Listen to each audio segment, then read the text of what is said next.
Ajaib Kau Tuhan, penuh kuasa. Katakan Indonesia, Indonesia, amin. Indonesia dalam tangan seluruh negeriku,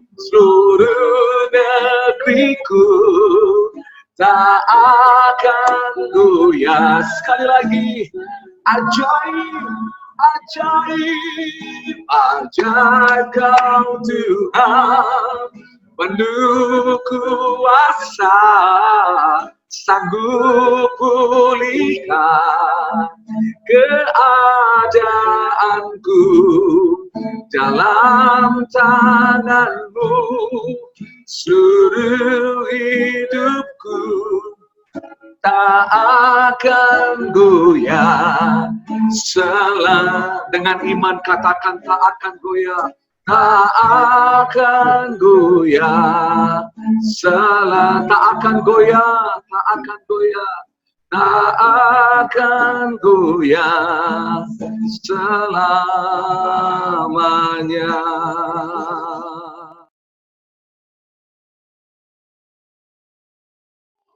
Nah, mari kita lihat sama-sama Alkitab kita. Kita buka dari kitab Keluaran pasal 12. Nah, kalau saudara punya Alkitab, buka. Saya juga bisa buka dari sini. Tetapi mungkin kalau saya buka lewat Zoom, saudara akan melihat terlalu kecil. Keluaran pasal 12 ayat 1. Kita baca sama-sama 1, 2, dan 3.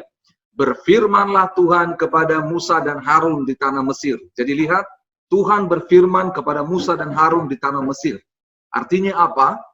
Di tempat di mana orang tidak menyembah Tuhan pun, Allah sanggup berbicara.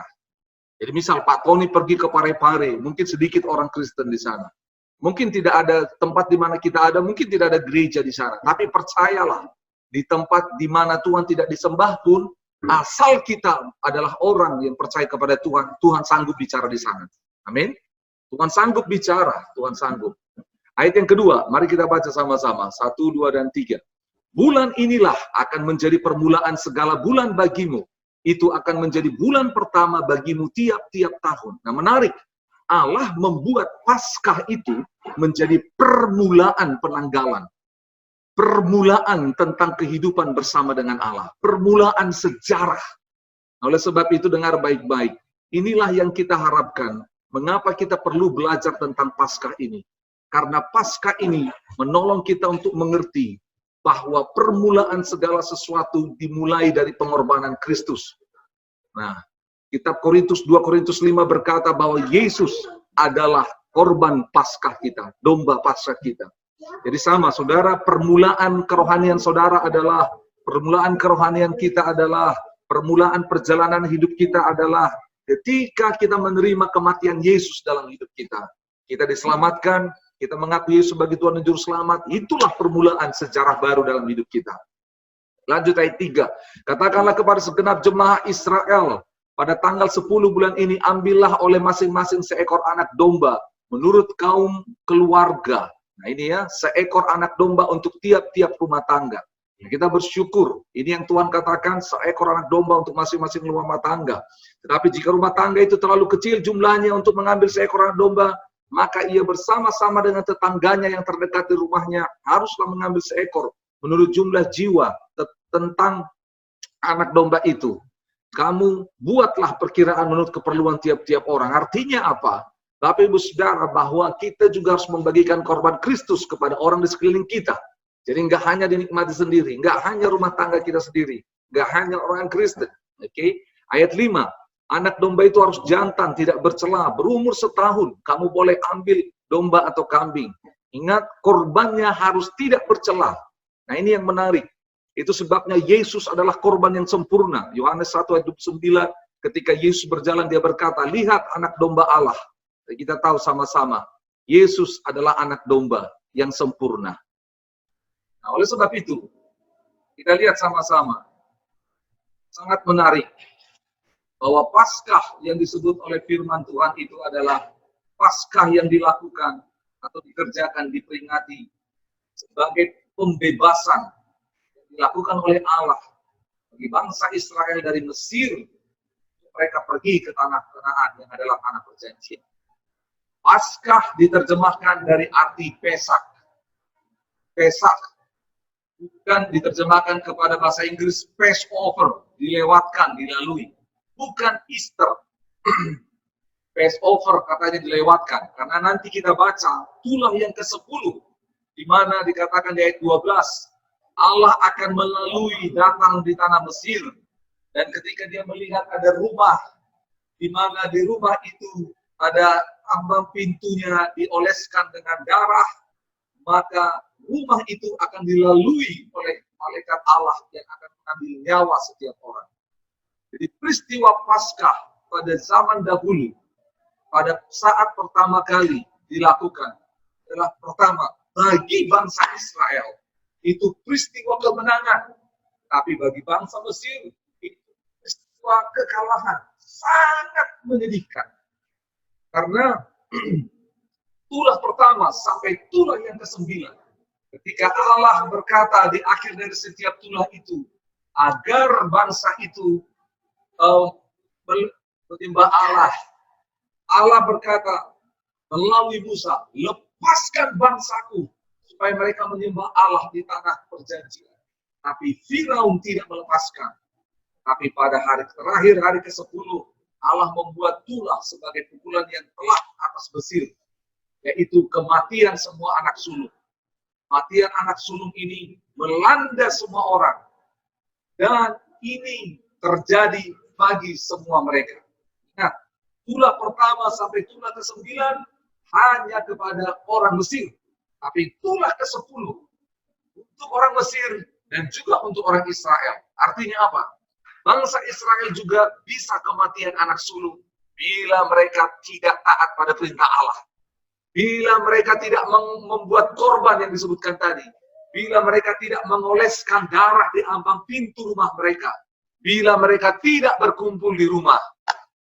Kejadian inilah yang seringkali orang bertanya, kenapa ya saya anak Tuhan tetapi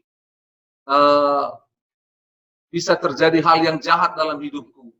Saya anak Tuhan, tetapi kadang kenapa bisa ya ada santet, ada dukun, ada penyakit. Kenapa bisa? Dengar baik-baik. Seperti bangsa Israel, kita belajar.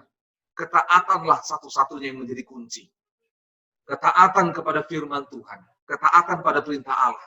Kalau bangsa Israel tidak mempersembahkan korban waktu itu, kalau bangsa Israel tidak mengoleskan darah domba pada ambang pintu, kalau bangsa Israel tidak tinggal di rumah, maka mereka juga akan mengalami yang namanya tulah ke-10. Bagian terakhir firman Tuhan ini, mari kita lihat sama-sama.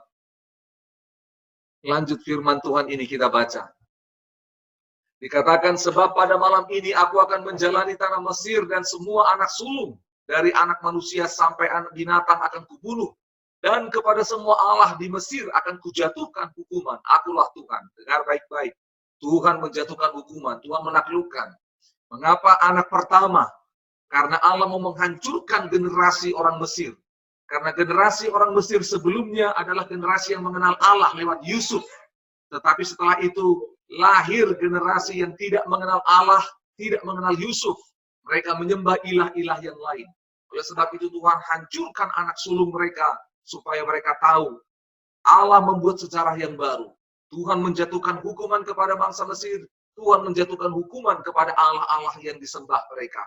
Bukan Allah yang disembah oleh Yusuf dan bangsa Israel pada waktu itu. 13. Darah dan darah itu menjadi tanda bagimu pada rumah-rumah di mana kamu tinggal. Apabila aku melihat darah itu, maka aku akan lewat daripada kamu. Jadi tidak akan ada tulah kemusnahan di tengah-tengah kamu. Apabila aku menghukum tanah Mesir. Nah, ini terjadi. Darah menjadi tanda bagi rumah kita. Ini hal yang sama. Kondisi hari-hari ini dengan penyakit, dengan virus corona. Kita berdoa bersama-sama. Minta darah Kristus. Itulah yang menjadi kekuatan, perlindungan, tanda bagi kita.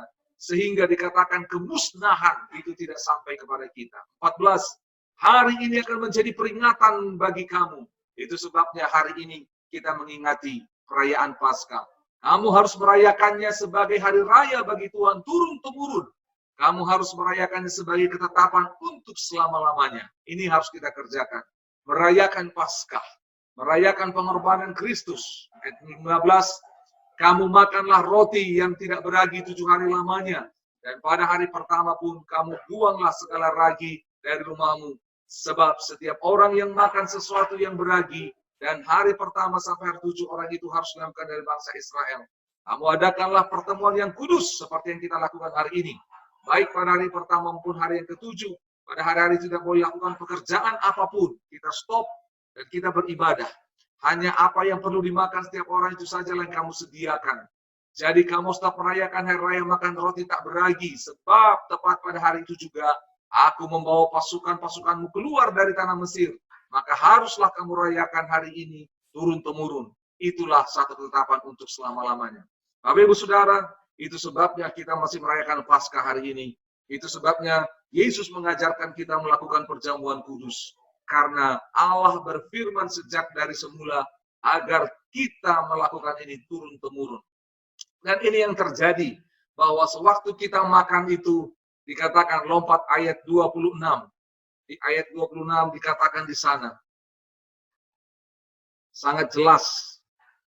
Dan apabila anak-anakmu berkata kepadamu, apakah artinya ibadahmu ini? Maka haruslah kamu berkata, itulah korban Paskah bagi Tuhan yang melewati rumah-rumah orang Israel di Mesir ketika ia menulahi orang Mesir, tetapi menyelamatkan rumah-rumah kita.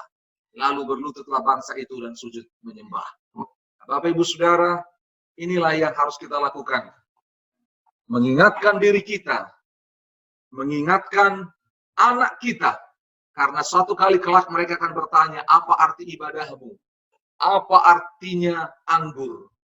Apa artinya kita makan roti? Apa artinya Paskah? Kita sebagai orang yang sudah ditebus oleh Tuhan, kita harus menjelaskan itu kepada keturunan kita, kepada anak-anak kita, turun-temurun. Karena Paskah akan menjadi permulaan kehidupan bagi kita, bagi anak kita, bagi generasi selanjutnya. Paskah, tanda darah anak domba, itu akan menjadi tanda dari Allah, di mana kita dilewatkan dari kemusnahan. Kita berdoa sama-sama, kalau boleh kita mengusulkan kepada seluruh Indonesia, untuk boleh melakukan ini, bisa menjadi cara Tuhan untuk menyelamatkan Indonesia. Ingat firman Tuhan hari ini sangat jelas. Yang pertama, poinnya adalah kesimpulan. Yang pertama, Allah sanggup berbicara kepada Musa dan Harun di tanah Mesir. Allah sanggup berbicara kepada semua kita, sekalipun di tempat-tempat yang sulit, di tempat di mana Allah tidak disembah, Allah sanggup berbicara. Yang kedua, Paskah dikatakan adalah permulaan. Jadi kita harus paham bahwa Paskah adalah sejarah permulaan. Kematian Kristus adalah permulaan sejarah baru dalam hidup kita, dalam hidup orang yang kita kasihi. Orang-orang yang percaya menerima kematian dan kebangkitan Kristus mengalami permulaan yang baru dalam kehidupannya. Yang ketiga, dikatakan bahwa korban Paskah itu dibagikan kepada orang di sekeliling kita. Kita mengajak tetangga kita. Saudara, kematian Kristus tidak hanya kita nikmati sendiri, tapi kita bagikan kepada orang lain. Yang keempat dikatakan, haruslah kamu bersiap-siap makannya. Kasut, berpakaian, bersiap-siap dan buru-buru. Artinya apa? Kita harus memakannya dengan hati yang siap. Perjamuan kudus dilakukan dengan hati yang siap. Kita harus menanggalkan semuanya. Karena apa? Setelah perjamuan itu, setelah makan daging domba itu, mereka akan dibawa Tuhan keluar dari Mesir. Yang kelima, ingat korban kita sempurna, yaitu Yesus. Dikatakan di sana tidak tercacat celah. Tidak ada korban yang lain, tidak ada yang bisa menggantikan. Dan yang terakhir dikatakan, kalau satu hari anak cucu kita bertanya, mengapa kita merayakan ini secara turun-temurun? Kita bisa menjawab, karena itu adalah peristiwa Allah membebaskan bangsa Israel. Itu menjadi peristiwa yang diperingati turun-temurun. Adalah tanggung jawab suami, istri, orang tua, mengajarkan anak-anak kita bahwa Allah pernah melakukan keajaiban, membebaskan sebuah bangsa yang besar dari siksaan, dari tawanan. Dan ini menjadi tugas kita turun-temurun. Hendaknya firman Tuhan sederhana ini menolong kita mengerti bahwa sungguh perayaan Paskah adalah desain dari Tuhan sejak dari semula. bukan hari raya gereja yang didesain oleh pendeta, bukan karena tanggal merah, tetapi kalender daripada Allah sendiri. Puji Tuhan. Kita berdoa bersama-sama. Terima kasih untuk firman-Mu. Kami berdoa, benar kami mau mengalami kejadian di mana Engkau membebaskan kami, Tuhan. Kami melihat 10 tulah menghantam bangsa Mesir dan bangsa Israel diluputkan. Oleh karena darah anak domba Allah, oleh karena pilihan-Mu bagi mereka. Tuhan, kami berdoa dalam nama Yesus. Kami bersyukur sebagai umat pilihan-Mu yang percaya akan kematian-Mu, yang percaya kepada kuasa darah-Mu. Kami percaya Paskah menjadi momen kemenangan, kebebasan bagi kami. Tetapi menjadi momen kehancuran bagi musuh, bagi orang-orang yang tidak mengenal Engkau. Tapi izinkanlah kami siang hari ini berdoa, supaya bukan hanya kami yang menikmati kebebasan, kemenangan. Bukan hanya kami menikmati kelepasan dari semua belenggu dosa masa lalu. Mesir adalah lambang dosa, Mesir adalah lambang dunia. Tuhan, kami berdoa, supaya bukan hanya kami, tapi banyak orang juga mengalaminya. Urapilah jemaat-Mu dan kami semua, untuk kami boleh menceritakan korban Yesus yang sempurna kepada banyak orang, yang sanggup membebaskan dan melepaskan. Kami percaya, firman Tuhan sampai hari ini adalah ya dan amin. Datanglah kerajaan-Mu. Kami berdoa kepada Engkau, Yesus, anak domba Paskah yang sempurna. Kami berdoa mohon anugerah-Mu, pengorbanan-Mu, kuasa darah-Mu, menyucikan bangsa kami. Terima kasih. Dan sebentar kami akan mengambil perjamuan kudus. Kami berdoa. Kami lakukan ini dalam takut akan Tuhan. Seperti bangsa Israel mengerjakannya. Terima kasih Bapa yang baik. Kami bersyukur. Dalam nama Yesus kami berdoa. Haleluya. Semua kita sama-sama katakan amin. Kita akan mengambil perjamuan kudus. Mari kita berdoa bersama-sama sebelum kita menikmati perjamuan ini. Saudara boleh memegang roti dan anggur bersama-sama, kita berdoa. Sebelum diambil, dipegang satu-satu, kita berdoa dulu. Bapak, kami menumpangkan tangan berdoa untuk roti dan anggur ini. Roti yang melambangkan tubuh-Mu, anggur yang melambangkan darah Kristus. Dikuduskanlah semua dengan darah-Mu. Dikuduskanlah dengan kuasa-Mu. Ketika kami menikmatinya, biarlah kami mengalami kasih dan kuasa Allah, mengingat pengorbanan Kristus bagi hidup kami. Dalam nama Yesus, berkatilah semua kami yang mengambil perjamuan kudus di rumah-rumah. Ada yang di Makassar, di Pare-Pare, Samarinda, di Merauke, Tuhan, dimanapun kami berdoa dalam nama Yesus. Lawatlah kami. Sewaktu kami memegang roti, waktu kami memegang anggur ini, lawatlah kami. Kuasa pemulihan terjadi. Engkau melewatkan kami dari semua kesusahan, dari semua kehancuran yang ada. Dalam nama Yesus. Bapak Ibu Saudara, dengarlah firman Tuhan mengantarkan kita untuk perjamuan kudus. Saya bacakan. Sebab apa yang telah kuteruskan kepadamu telah aku terima dari Tuhan, yaitu bahwa Tuhan Yesus pada malam waktu Ia diserahkan mengambil roti. Mari kita ambil roti kita masing-masing. Para suami boleh membagikan roti kepada istri dan anak. Mari kita angkat roti di tangan kanan kita masing-masing. Ya, semua sudah mengangkat roti. Dengarlah. Dan sesudah itu ia mengucap syukur atasnya, ia memecah-mecahkannya dan berkata, inilah tubuh yang diserahkan bagi kamu, perbuatlah ini menjadi peringatan akan aku. Mari kita angkat roti bersama-sama dan kita berdoa. Dalam nama Yesus kami percaya bahwa roti ini melambangkan tubuh Kristus. Korban yang sempurna, yang kudus, tanpa cacat celah. Dan kami mau menikmatinya dalam takut Allah. Jadilah kehendak-Mu. Dalam nama Yesus kami berdoa. Mari sama-sama kita menikmatinya. Penuh ucapan syukur.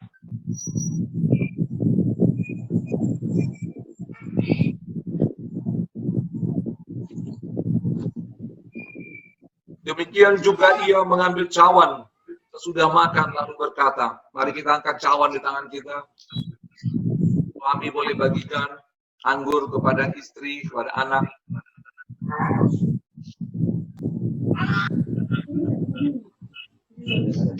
Ya. Cawan ini adalah perjanjian baru yang dimateraikan oleh darahku. Perbuatlah ini setiap kali kamu meminumnya, menjadi peringatan akan aku. Sebab setiap kali kamu makan roti ini dan minum cawan ini, kamu memberitakan kematian Tuhan sampai Dia datang. Mari kita berdoa bersama-sama. Kami percaya darah anggur ini melambangkan darah Kristus. Darah yang penuh kuasa, yang tertumpah di atas kayu salib, menebus semua manusia dari dosa, menebus manusia dari kelemahan, menebus manusia dari sakit penyakit, menebus manusia dari kutuk dan belenggu. Kami bebas merdeka oleh karena darah Kristus. Dan cawan ini adalah lambang perjanjian baru. Kami mengalami kehidupan yang baru bersama dengan Tuhan. Yang lama sudah berlalu, sesungguhnya yang baru sudah datang. Kami berdoa, lewat perjamuan ini, kami memberitakan kematian Tuhan sampai Ia datang kembali. Mari kita sama-sama menikmati anggur ini yang adalah darah Kristus. Dan penuh ucapan syukur dalam taat Allah. Jadilah kehendak dalam nama Yesus.